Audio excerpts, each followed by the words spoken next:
Bismillahirrahmanirrahim. Assalamualaikum warahmatullahi wabarakatuh.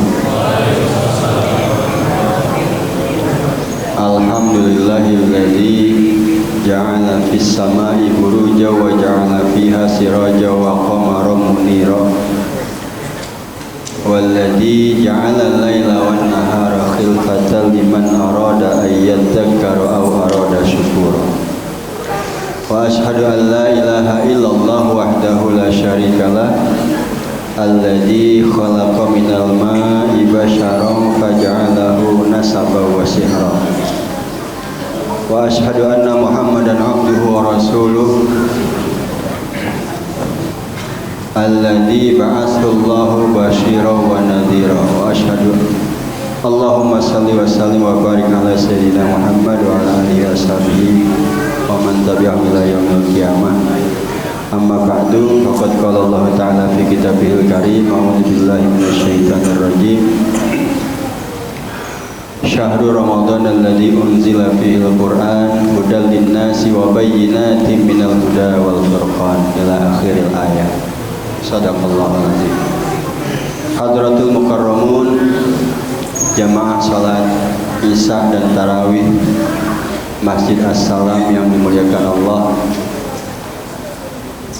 berkhusus sahabat saya pengurus Majelis Ulama Indonesia Kecamatan Ciledug, Bapak Ustadz Edi Junaidi, namanya sama dengan mantan Ketua MUI Kota Tangerang, Edi Junaidi, cuman yang beliau pakai Nawawi belakang. Mudah-mudahan para asatid, para tokoh masyarakat, pengurus Dewan Kemakmuran Masjid As-Salam, para haji, para asatid, ustazah di bawah, mudah-mudahan semuanya senantiasa dalam kesehatan dan mampu membersamai kita dalam kebaikan. Seluruh hadirin, semoga kita semua dimuliakan oleh Allah di dunia dengan tidak dibukanya aib-aib kita, dan mudah-mudahan aib kita tetap tertutup dan ditutup oleh Allah sampai hari kiamat, dan kita dimasukkan, dimuliakan dalam surganya Allah Subhanahu wa taala. Hadirin, ajaran Allah atau hukum-hukum Allah itu intinya ada dua. Yang pertama perintah, yang kedua larangan. Ya. Perintah ini kita harus laksanakan sekuat kita, semampu kita. Bagi orang yang tidak mampu sholat berdiri, boleh duduk. Yang tidak mampu duduk bahkan boleh tertidur berbaring. Yang tidak mampu berpuasa boleh membayar fidyah.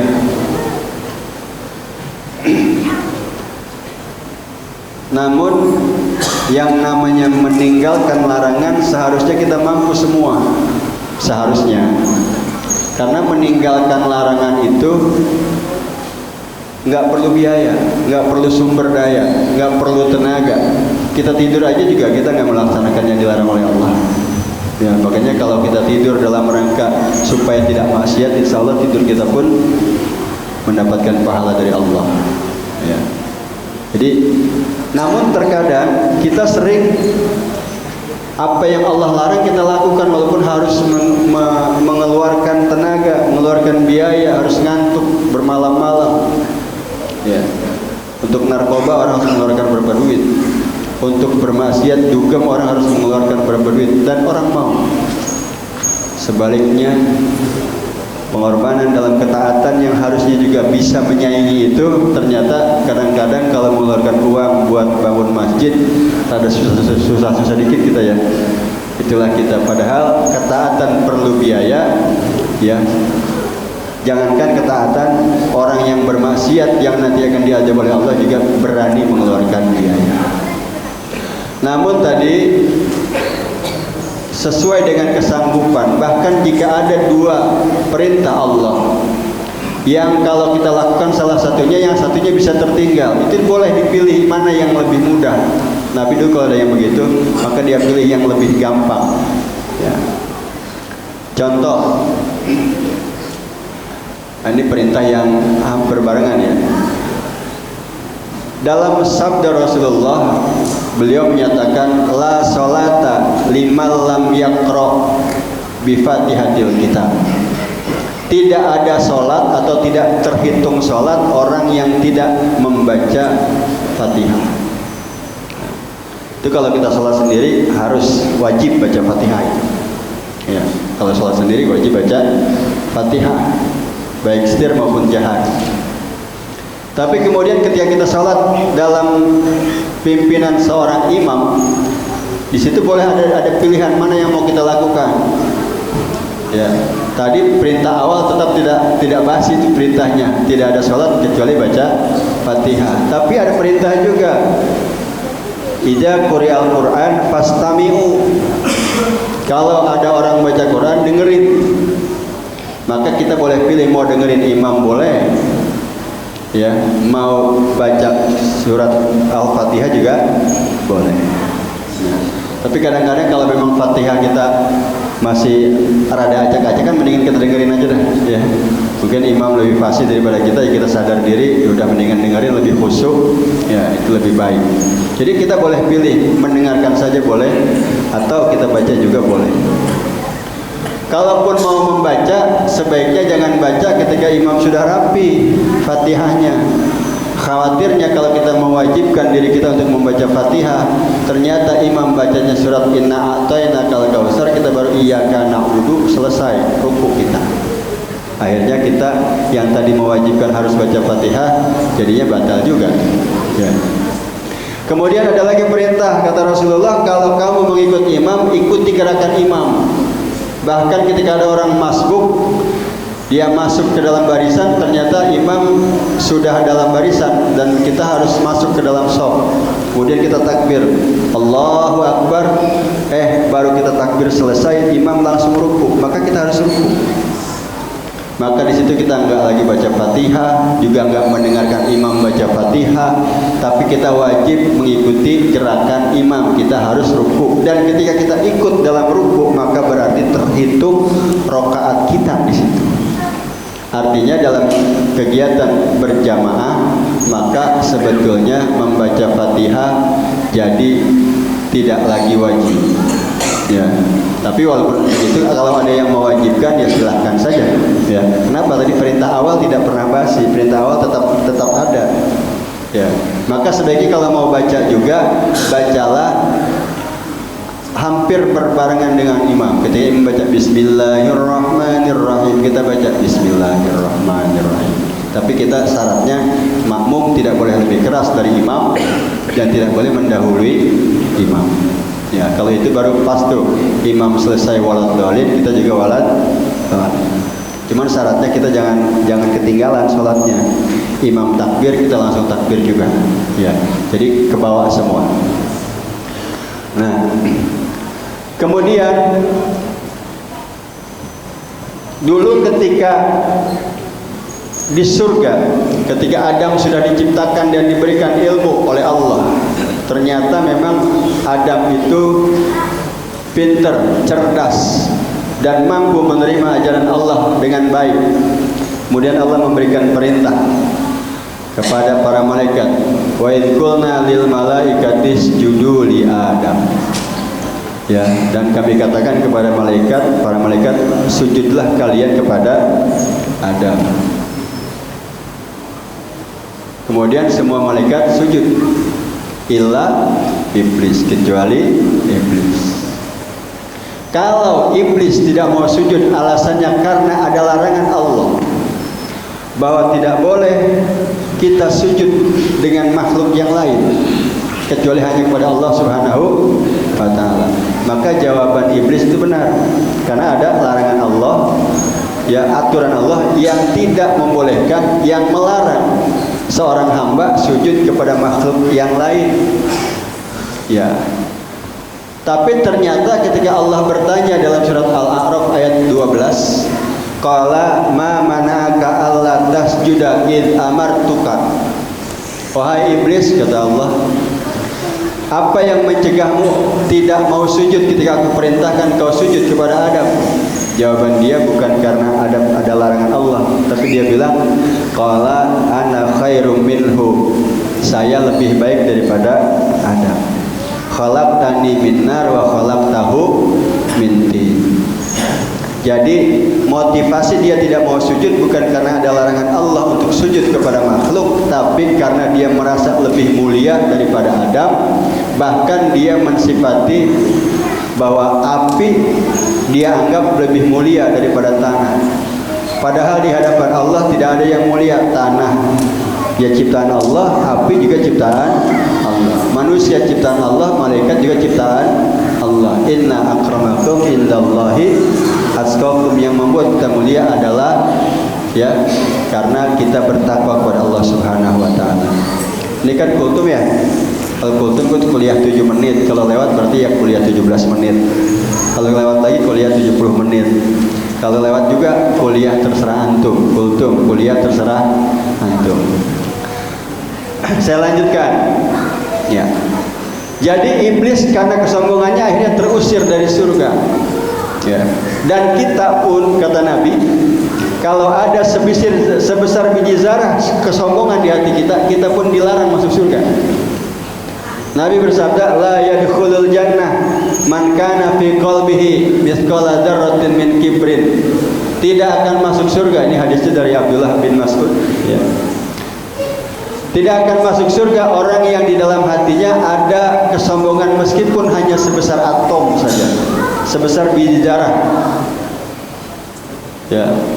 Qala ar-rajul, seorang sahabat bertanya kepada Nabi, innar rajula ayyakuna sawbahu hasanan wa na'luhu hasanah.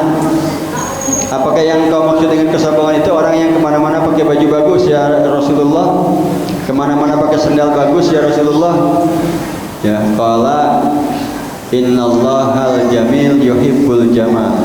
Kalau untuk berpakaian bagus Allah suka, karena Allah itu maha indah dan suka kepada yang indah-indah. Tapi kata Nabi, al-kibru yang dimaksud dengan kesombongan itu adalah batrul haq, menolak kebenaran. Orang yang sombong biasanya nggak ngelihat lagi apa yang diomongin.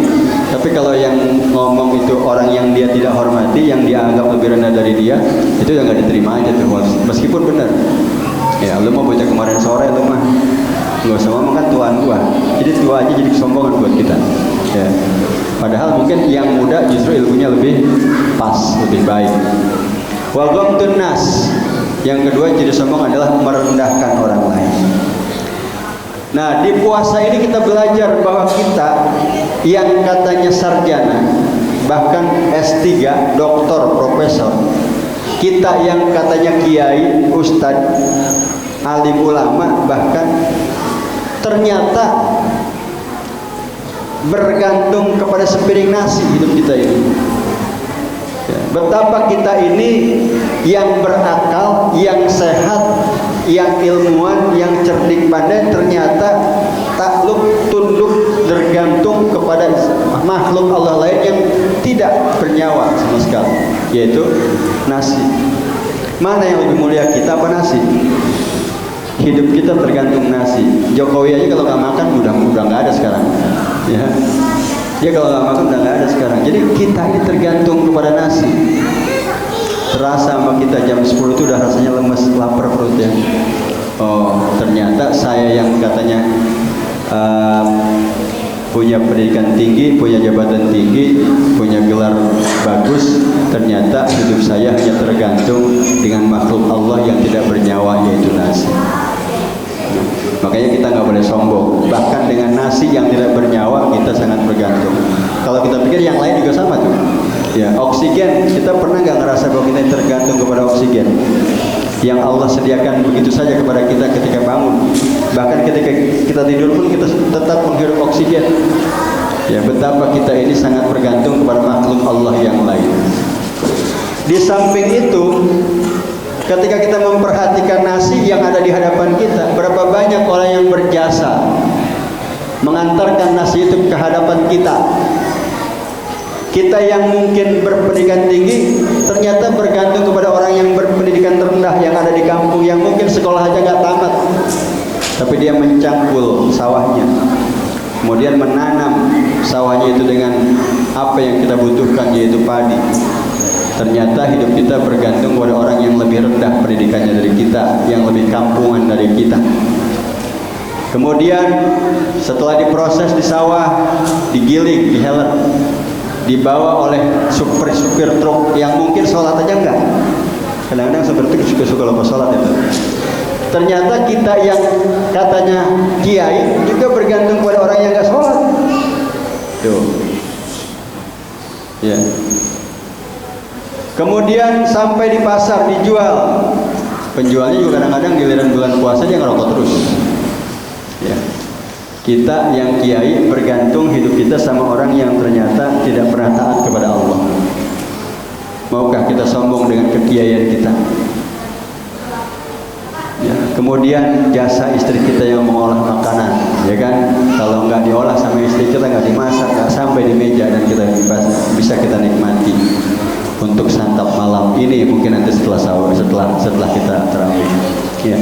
Jadi betapa banyak kita ini harus introspeksi dengan pembelajaran puasa bahwa kita yang katanya kuat, kita yang katanya berpendidikan ternyata membutuhkan orang lain yang justru kita pandang lebih lemah dari kita, lebih rendah dari kita, baik tingkat pendidikan bahkan tingkat keberagamaannya bahkan lebih rendah dari kita tadi.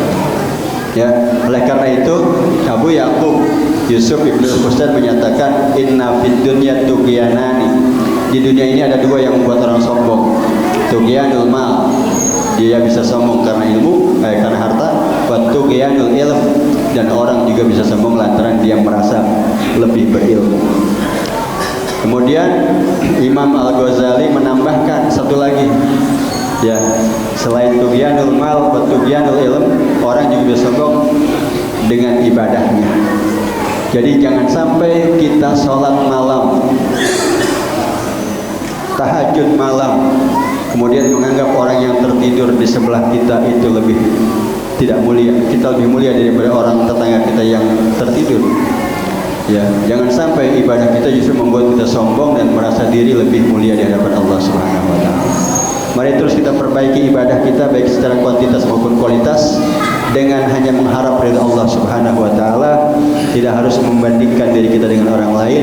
Jika ada kebaikan dari orang lain, marilah kita tiru seperti halnya kita bercermin, dan kalau ada yang keburukannya kita hindarkan keburukan itu dalam diri kita, sehingga dengan demikian akhir hayat kita menjadi akhir hayat yang terbaik, dan insya Allah itu kematian yang husnul khatimah.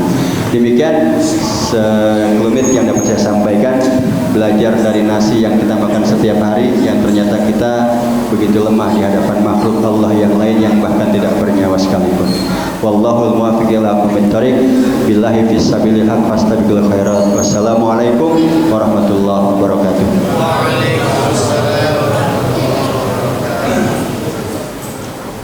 Bismillahirrahmanirrahim. Allah